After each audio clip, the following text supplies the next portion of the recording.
Yes, when Road Recovery was founded back in 1998, I was not a diabetic. I was Oh, borderline diabetic.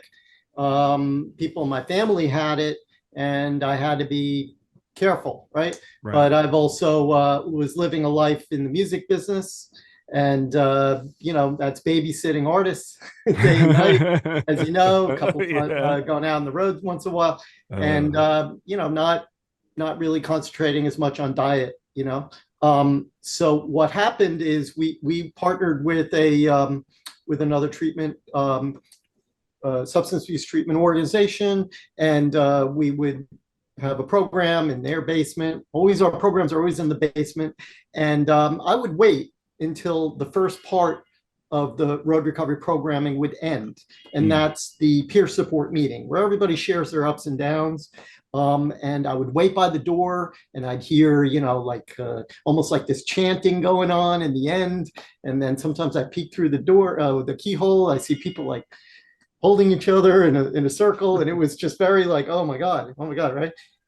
And then unfortunately, was visiting someone who soon became my wife overseas.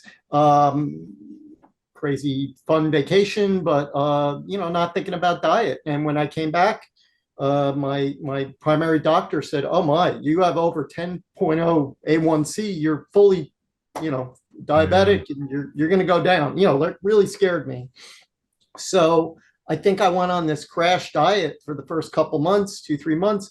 And then Gene made a suggestion. He's like, Jack, why don't you come on into the peer support meeting? And I was like, oh no, I'm supposed to be in recovery and all that stuff. But Gene's like, just listen. Sometimes that's what he suggests. Just listen, and that's what I did. I listened, and then I started kind of figuring out how you share to the other young people and staff members in the peer support meeting. And more and more, I kind of got honest with myself because I was going internally, I was going through a turbulent moment, because when you get diabetes, you really have to change so many people, places, and things that you do. Mhm. And the more I would share about my own adversities, kids who were primarily in recovery from substance misuse, they were hearing it, and they were giving me feedback as Yeah. well and suggestions. And wow, could you believe, like, started road recovery with Gene, didn't have the adversity of diabetes. And then in the end, over, now I'm like 18 years diabetic. It saved me, right? Yeah. Because I'm constantly making decisions on, what I'm going to eat, meal plan, am I going to shoot the insulin or not? I got to tough it out, right? And then, of course, lowering stress, and, they're like, got to sleep. There's so many things you have to do to keep on that tightrope. I don't want to fall off the tightrope. I fell off once, was it 2 Decembers ago, and I almost died. Wow. So, it really happens quick. But I think road recovery has saved my life, because I have to show up. That's what Gene always says. You got to show up for the kids. You got to be present. Yeah. And for the amount of work we're doing the entire state of New York with youth programming, I certainly have to do my part to keep the ship rolling. Yeah, absolutely. And the other thing interesting, the reason why road recovery is open to dealing with, as far as our staff, any and all adversities, because it levels the playing field. So for the population of kids that Jack was talking about, they were specifically kids that were in an outpatient program coming from specific, obviously other issues, but primary drug and alcohol addiction. So they were in early recovery out of an inpatient setting. So what they started to report to us is that, unbeknownst to them, looking at Jack, wow, Jack looks like he's got a normal, happy life. And then started to understand what goes on in the life of someone with diabetes, which then they started to say, well, maybe the grass is kind of green on my side, because God, what he's got to deal with on every day so he doesn't lose a limb. And that the other message was, don't judge a book by its cover, because you could be passing someone anywhere that's a cancer survivor. Yeah. You don't know. And the fact is that none of us is free of something. We all come to the table in this thing called being human beings with great stuff, but we also have adversities that we have to deal with. Interesting enough for me, I'm 59.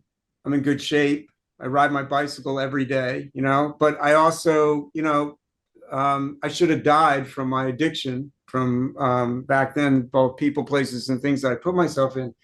So, being sober 31 years, I cherish this gift of life. And so, of course, with change in my metabolism, looking at, what I'm putting into my system, I take a tip from Jack. When I go into the supermarkets, I don't go down the cookie aisles. Like, I don't go down. Because basically, come on, that's the funnest aisle. It's tough. I know, but I don't know about you, but what I've come to learn is that when sugar, and there's a study that just came out of Princeton, this scientists had this idea that there's a direct connection between sugar and addiction, whether it's heroin, specifically heroin. They've tied the two together, the dependency and the detox. So I've realized, like, if I have one is too many, 1,000 never enough. One Oreo cookie is the whole pack, and it's just like that. So I've taken a tip from him where I just don't go down those aisles. I just don't. If I go down the cookie aisle, I'm only torturing myself. Just like if I go down the liquor aisle, or I go, So, all of this is applicable. We can all learn from that. That's the message, is we all have our own tricks to how to live this, where, a happy, balanced, joyful life, where we're trying to achieve here. So we can all learn from each other, no matter what we're all dealing with. This is the Knocking Doors Down podcast, featuring celebrities, experts, and everyday people who have overcome adversities, including addiction, mental health, and trauma, to live purposeful lives. And that's what Knocking Doors Down is all about.